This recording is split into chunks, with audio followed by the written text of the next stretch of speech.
actually coming here because in Bangladesh, almost everybody in Bangladesh is a big fan. He is a personality globally.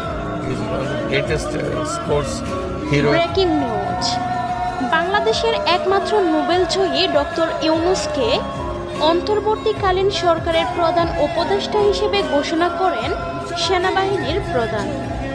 এমন অবস্থায় বসে নেই football প্রেমীরা। Lionel Messi ও doctor ইউনূসের একসাথে ছবি দেখে খুশিতে আত্মহারা ফুটবল প্রেমীরা। জানা যায় ছবিগুলো 2018 সালে 6 বছর আগে বার্সেলোনায় ঘুরতে গিয়ে মূলত ছবিটি তুলেছিলেন ডক্টর ইউনূস। ছবি আছে বার্সেলোনার জার্সি গায়েও। মূলত ক্রীড়া জগতের জনপ্রিয়তাকে কাজে লাগিয়ে সামাজিক ব্যবসার মাধ্যমে সামাজিক রূপান্তরের লক্ষ্যে তখন কাজ করে যাচ্ছিলেন ডক্টর ইউনূস। তারই ধারাবাহিকতায় স্প্যানিশ ভাষা